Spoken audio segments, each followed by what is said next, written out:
myself. My life has seen the glory of the coming of the left. I can't do it by myself, so I'm asking for help. It's time to see up, put the help shit on the shelf. Cause the way the real weapons be real myself. My life has seen the glory of the coming of the left. I can't do it by myself, so I'm asking for help.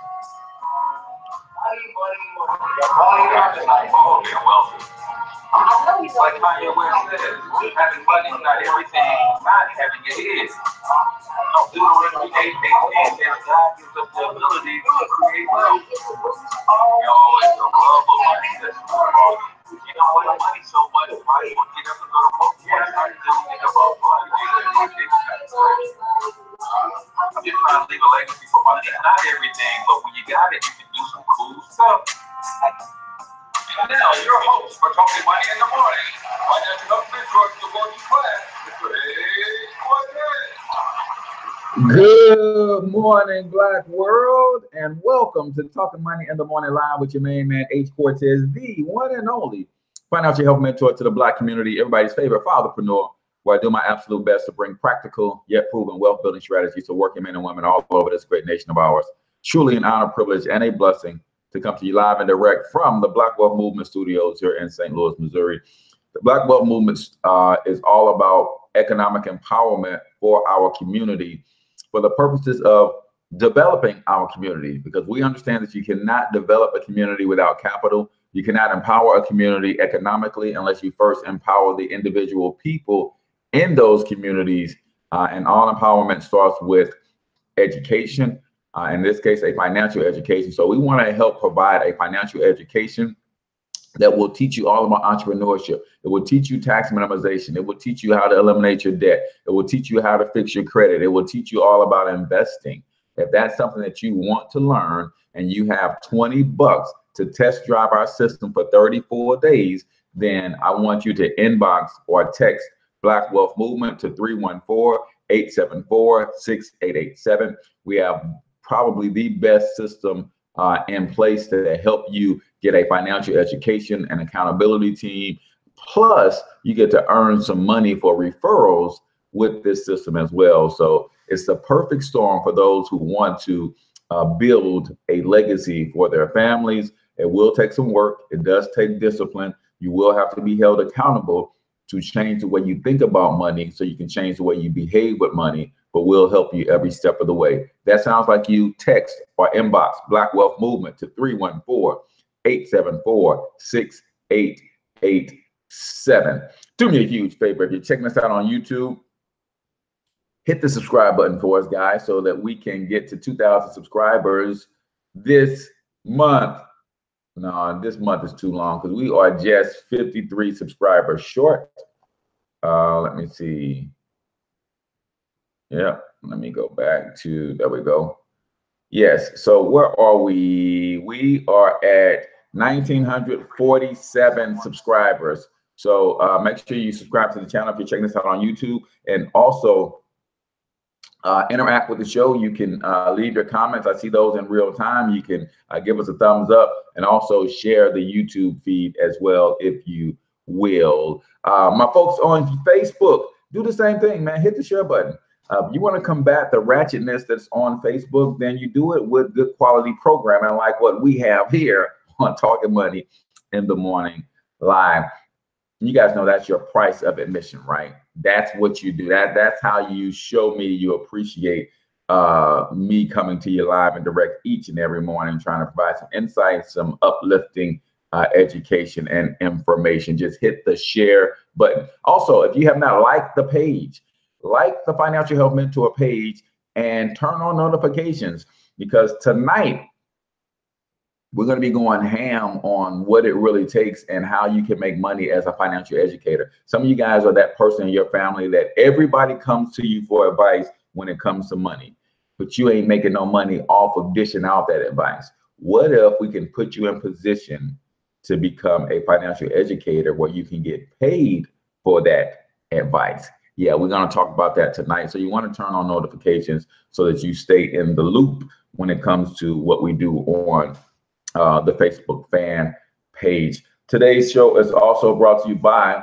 the Financial Health Mentor Bookstore. Got some cool books and coaching packages for anybody who's interested in supporting the show.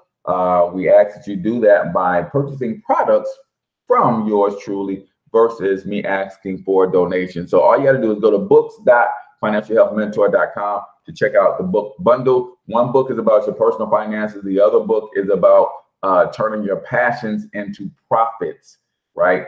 Some of you guys got some wonderful talent, some amazing passions, but you're not profiting from them because you don't know how. This book will teach you how to do that. So go to books.financialhealthmentor.com to learn more about those book bundles, and you can purchase them right there. Today, we're talking about marriage and money. So what I have is a Forbes article that lists 10 ways to prevent marriage from ruining money from ruining your marriage. And if you're not married yet, single people, just bear with me, because the number one thing that you can do to keep this from stopping, and you can nip it in the bud when we go over our number one. So let me see who we have in the building. If you have not already, drop your name of your business or brand and what city you're from. Carrie Mage, Raleigh, North Carolina is in the building. Bill DeMoore is in the house. The Learn and Earn Coach is in the house from Cleveland, Mississippi. And Wealthy Women Win, educating women on healthy financial strategies out of the New York metro area, is also in the building. So keep in mind, guys, dropping the name of your business or brand could create a new partnership for you, could create new customers and clients. You never know who's watching this live. You never know who's going to watch the replay. So if you ain't shouting you out, I don't know who is. So let's talk about these 10 things that can keep money from ruining your marriage. And if you're a single person, keep these 10 things in mind as you start laying the foundation for a healthy marriage. This is from Forbes.com. So if you want to go check the source, you can check out Forbes.com. Number one, don't set yourself up for disaster to begin with.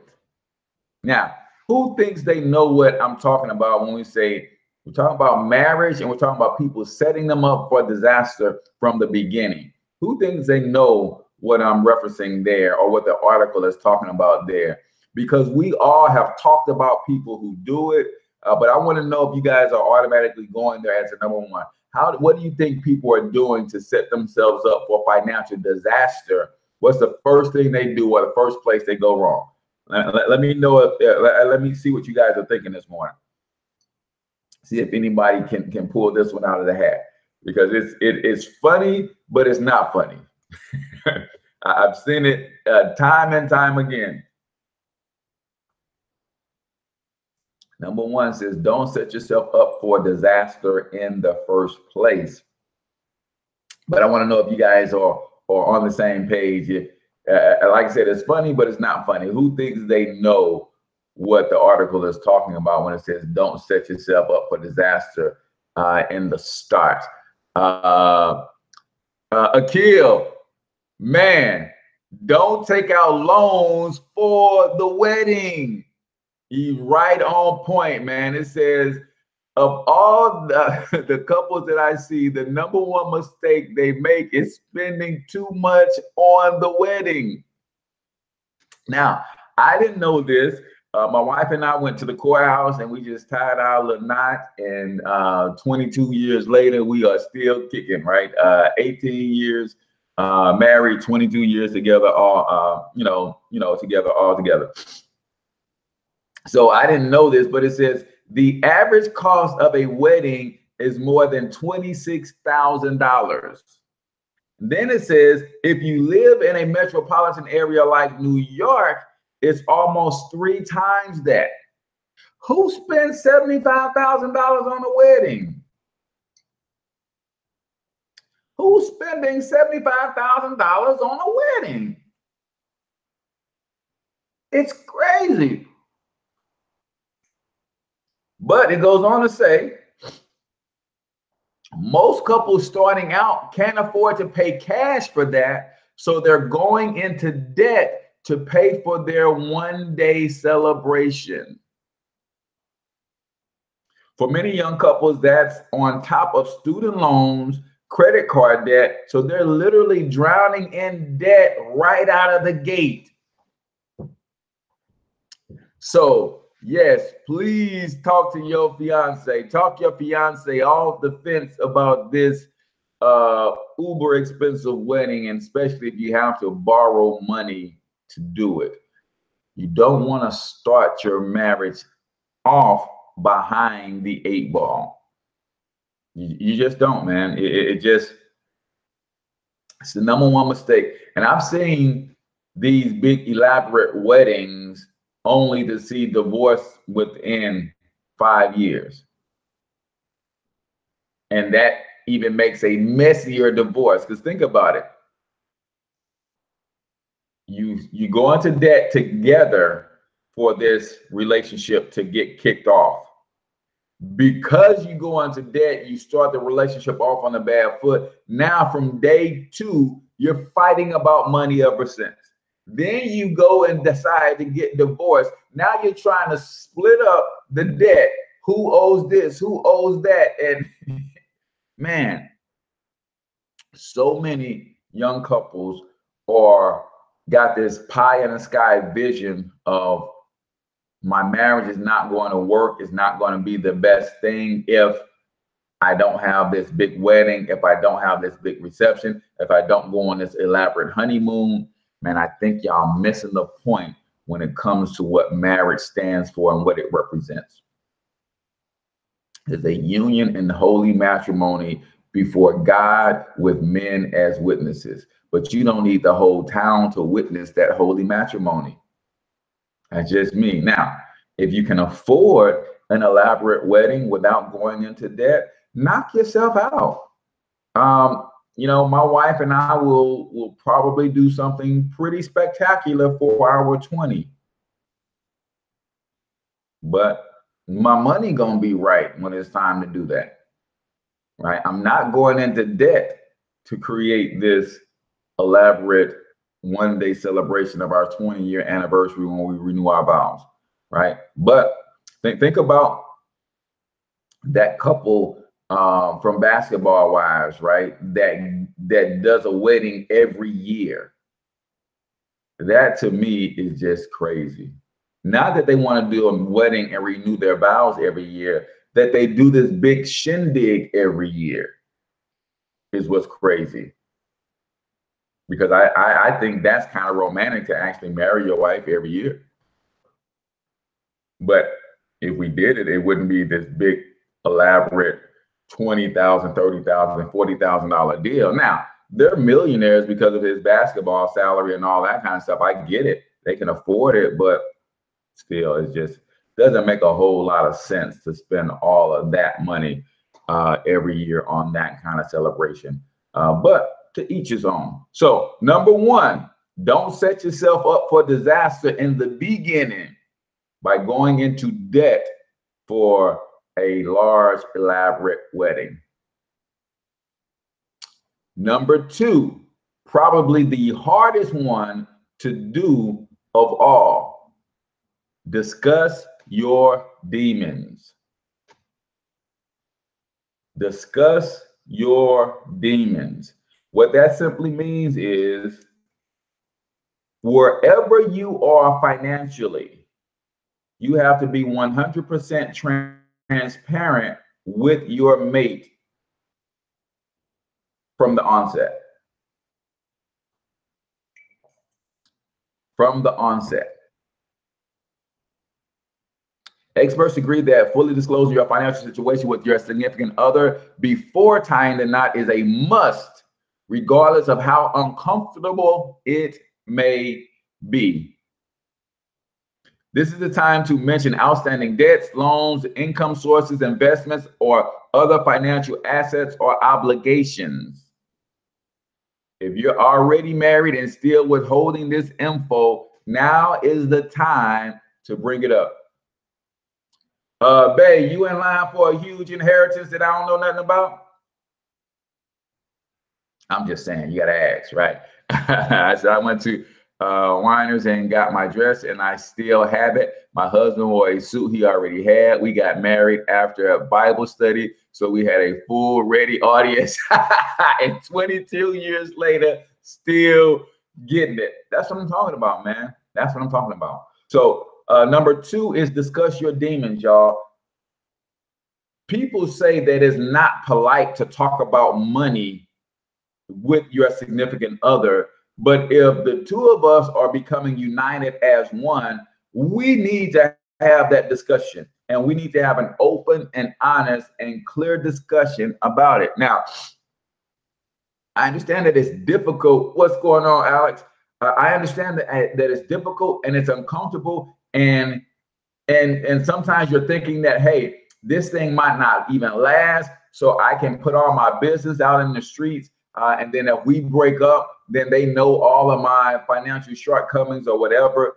But you can't go into this marriage of holy matrimony with demons and not knowing that you're about to marry $100,000 worth of debt. Because when you tie the knot, that $100,000 worth of debt from that partner of yours becomes your debt.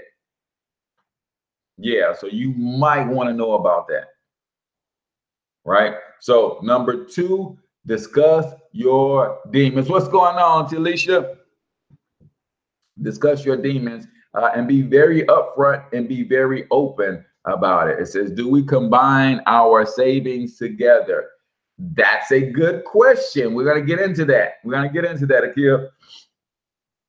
That's a good question. Do you combine your savings together? So we're going to get into that. We're going to see what the article has to say. So number 1, don't go into a marriage with a elaborate wedding that you're taking out loans for, because it's going to cause problems if you start the marriage in a whole bunch of debt. Number 2, discuss your demons. What kind of debts already exist? What kind of income sources do I have? What kind of financial obligations do you have, right? So don't get married and then you find out that your spouse has these child support obligations, right? Or you find out that your spouse is passionate about spending $100 a month on a virtual adopted child in a foreign country, right? So you got to know all of these things on the front end, right? Hey, so I know that ball player you're wearing.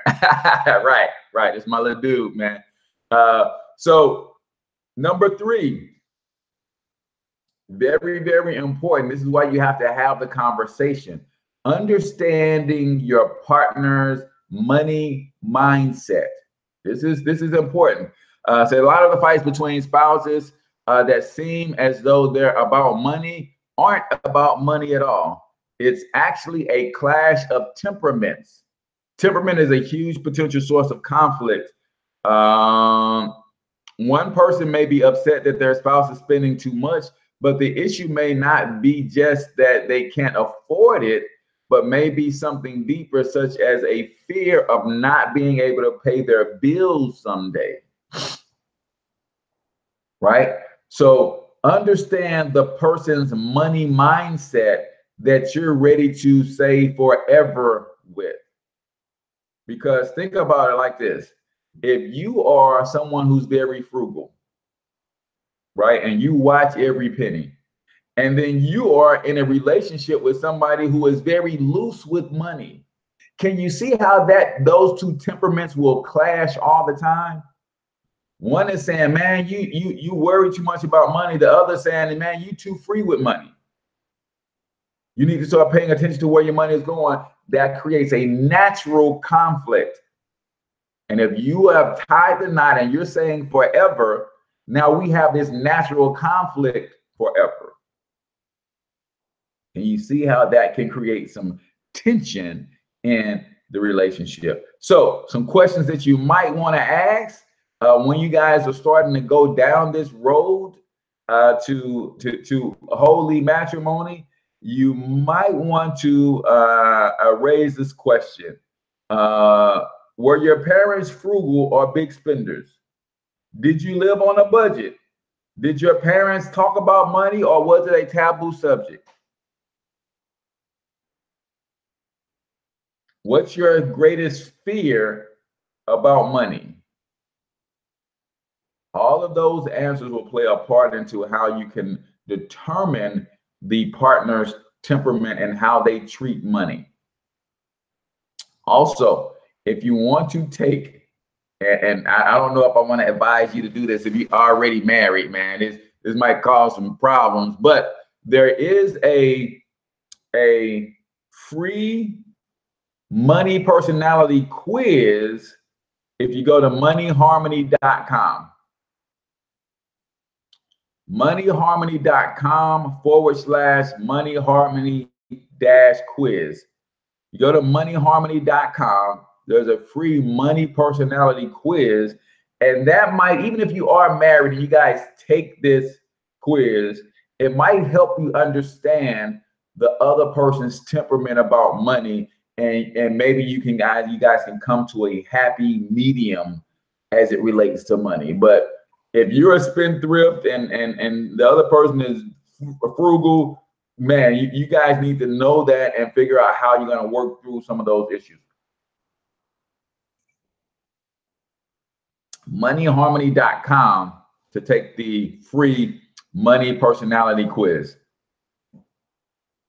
So number 3, understand your partner's money mindset. Number 4, set your eyes on the same prize. Set your eyes on the same prize. Or in other words, make sure that you and your spouse, you and your mate are on the same page financially. You're on the same page and you're pushing towards the same goals together, right? So since life happens and things change, so it's not unusual for people's financial expectations and priorities to shift as time goes by. The problem is when couples forget to check in with each other and make sure they're still in sync. It's a good reality check for a couple to sit down once a year, no matter where they are financially, to discuss what they're working towards. So have you sat down with your spouse and said, okay, it's 2018, we still working towards buying this dream house? Are we still working towards making sure that we can comfortably send the kids to college? Are we still working towards retirement? You guys got to be on the same page. How can two walk together unless they agree? How can two walk together unless they agree? We not even going in the same direction, let alone to the same destination, so we can't walk together. You got to have these conversations at least once a year. Hey, you know what? I thought we was focused on this, but it seems like you're not so much concerned about this anymore. What's the play? What play are we running? What's the game plan? What strategies are we implementing to make sure that we can run this play effectively? Right? Set your eyes on the same prize. There's nothing wrong with the goal or the prize changing, but don't you just go change the play. You in the huddle calling an audible, but you mumbling to yourself. Fellas, we sometimes do this. No, fellas, we all the time do this. We in the huddle, or we in the huddle and we call the play.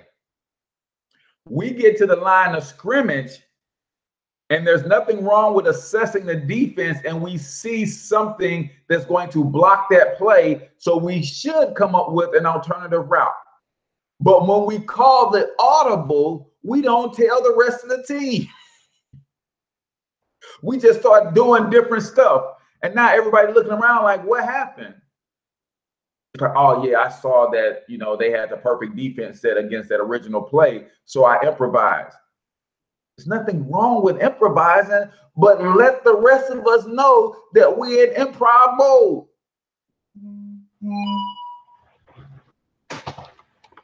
So number 4, make sure you setting your eyes on the same prize. You got to walk together, and you're not walking together if you're not even going to the same destination, especially if you're not even going in the same direction. So you have to constantly recalibrate and keep having that conversation. A lot of people don't like to have the conversation about money, but it's a necessary deal. You just got to do it. Number 5. Now, this is one that speaks directly to your boy, right? Don't ignore the B word. And in this case, the B word is budget. Man, I have the toughest time trying to budget. I know, Cortez, you're the financial health mentor. What do you mean? I know, man. The reason I'm the financial health mentor is I'm trying to have money so stupid wild, so stupid long that I won't have to budget ever. That's the honest to God truth. The honest to God truth. I'm trying to have money so stupid long that a budget becomes obsolete. But right now, though, I probably need a budget in my life. Who would agree that they need a budget in their life? And what's funny, I have the greatest tool on the planet to help me create a budget. I have one of the greatest tools on the planet to help me create a budget, man. But I just kind of don't, man. I'm, like I said, every morning, man, these conversations are for me first and foremost. You guys just get to hear me talking to myself out loud. So, Carolyn, Deal, is that yes, you need a budget, or yes, you just laughing at me because I don't have one? So it says there's no sexy way to say it. You need to have a household budget. It's the most effective way to keep track of your money. However, only about 32% of people have one, according to a Gallup poll. Budgeting may seem tedious, but having one can yield significant benefits, not least of which is preventing the marital turmoil that arises when one or both spouses are in the dark about where their money is going. Right? So a budget gives you a roadmap and a game plan, and that both spouses can look at this roadmap and this game plan. Both spouses can look at the check account and say, hey, all of our money is going to the places that we had predetermined for it to go. Right? So I've been trying to develop one and keep failing at it. Yeah, so you and I might have to become accountability partners, Carolyn, so we could get this thing done, man. I know, I believe in a budget. I know that it could help me, but like you, I've been trying and been failing miserably to keep a budget. But think about it. If you're a married couple, it literally gives a peace of mind, and you guys can look every 30 days and say, hey, this month, did our money go where we allocated for it to go, or did we get off track? If we got off track, at least we have a plan and a blueprint to easily get us back on track.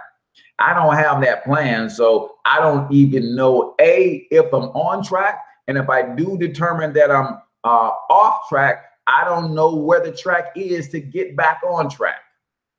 So that's a problem. That's a problem. So we will be working tediously on a budget and following that budget so that we can get better at what it is that we're doing financially in our personal households. But then also as a financial educator, I want to be able to speak from experience on helping others benefit from the power of having and sticking to a budget. So that's number 5. Don't ignore the B word. Number 6. Let me see. Number 4. Don't keep your eyes on the same prize. I talked about the men getting to the line of scrimmage, calling an audible that nobody else can hear. Well, number 6. I'm gonna put this one on the ladies. Number 6. Stop keeping secrets. And in reality, this one is on the men too, because we sometimes are so bad with money you feel the need to keep some money secretly and separately. My wife is a good example, and I can't tell you how every month, every week, almost every day, she comes to the rescue because she done put some money off to the side. Because your boy is, as a full-time entrepreneur, man, I'm always investing in my business, growing, doing everything that I need in the business. And sometimes I forget, you know, basic stuff like food, right? Taking all the money and I'm putting it into the business. And she's like, dude, can we eat? Can you get some groceries in here, right? So it says stop keeping secrets. Keeping secrets from your spouse can put you on the fast track to marital mayhem. Unfortunately, it's not uncommon, especially when it comes to keeping secrets about money. Roughly 6 million consumers in the U.S. have concealed financial accounts such as checking accounts, savings accounts, or credit cards from their spouses, partners, or significant others they live with. Almost 20% have secretly spent $500 or more without telling their partner. Crazy, right? You want to talk about something to fuss and fight about? Let me find out $500 is gone and we ain't talking about it, right? That's grounds for a fisticuffs, right? And we gonna be screaming and shouting and everything, right? So stop keeping secrets, right? It says, I'm glad that my wife be putting back money for both. Yeah, it is. This was funny, but it's not funny because I'm telling you, I would spend all the money on the business. And every week she saves us when we hungry. It's like, nope, don't worry about it. I got it. I got some grocery money put to the side. So many couples are hiding money or debt or charges, and then the spouses find out, and it's war in their marriage. But I understand this one, ladies, especially when you're doing it for the right thing, right? It's called heated fellowship. Yeah, that's right. Intense and heated fellowship is not a fight, right? So no one should be micromanaged or expected to disclose every purchase. Hiding accounts or lying about big purchases can be toxic to the relationship and can lead to bigger emotional issues down the line, such as guilt by the person keeping the secrets and questions of trust when the partner who was deceived inevitably, because they're going to find out, finds out. Number 6. So yeah, we said it was for the ladies, but really it came back to the fellas. Sometimes we are just not the most accountable in those situations. So keep saving the day, ladies, if that's the case, right? Number 7, give each other some breathing room. So who was it that asked about, do we merge our savings accounts? Akil. So it says, conferring with your spouse about all of your purchases can feel very restricting, especially when you find yourself having to defend a purchase that your partner doesn't endorse. That's why various experts suggest having separate budgets for each spouse to spend on discretionary items or of their choosing. So I would say you probably would merge your main household accounts, but you have separate accounts that you both know about, and you can kind of save money in those accounts for purchases outside of that which would need spousal approval, right? Like you said, in my house, I have, because there will not be nothing there when you really need it. Yeah.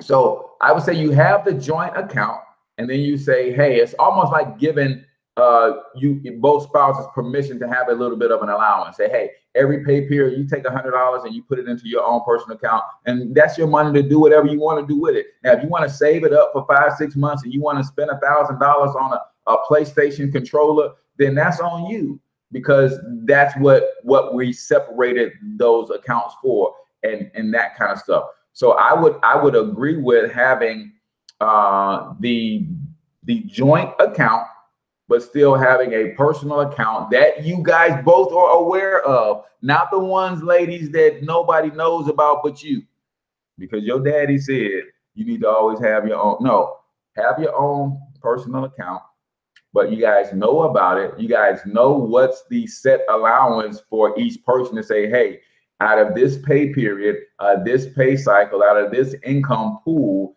we pull this percentage out for our own personal use, so that you have some spending money that you do not have to confer with me about. But this is what it is, right? Superior, I recommend a line item on the family's budget titled fund money, right? So when you have your budget set up, then you have your joint account, you have a budget item on a line item in your budget that says, hey, husband gets $100 fund money, wife gets $400 fund money. That's just how it goes, fellas. Come on, we got to stop playing with it and be real. Husband gets $50 fund money, wife gets $200 fund money. Right, because it don't take us a lot of money to have fun, right? Wife might need a little bit more. She deserves a little bit more putting up with me and these children around here, especially in my wife's case, because we got 5 sons. So outside of our female dog, she is the only female in the house with 6 guys, right? So she might need a little bit more fun money. These are funds that can be used any way they choose, and partners don't need to report back to one another each month as to what they use those funds for. So I kind of like the idea of having the joint account. This is our operating capital, but you have a personal account each for your own personal operating capital and the fund money, as it says here. All right, that was number 7. Number 8 is important. Again, because we don't have a budget, we don't have number 8. Not an effective number 8. We have a makeshift number 8. What is number 8? Come up with a system like CPUs. I thought this was pretty cute. CPU stands for cost per use. So when they say they wanted to make large purchases, matter of fact, let me just read it. It says, in my family, we use CPUs, which stands for cost per use. It's based on whether the amount of use an item will get justifies its cost. CPUs work best with bigger ticket items. For example, it would be tough to justify the CPU on a pair of $500 shoes that will be worn 5 times. So it basically means that the cost per use will be $100 each time the shoes were worn. So for instance, ladies, going back to the very first deal with the wedding, if you spend $1,000 on a pair of shoes that you're only going to wear for your wedding, look at the cost per use of that item, right? Now, if you can't afford it, you got to finance $1,000, which means that you're going to finance that, put them on a credit card, and probably pay $1,500 for them, and you're only going to wear them that one time. The CPU, the cost per use, might not justify the cost. On the other hand, a $500 briefcase would be easier to justify since it would be used every day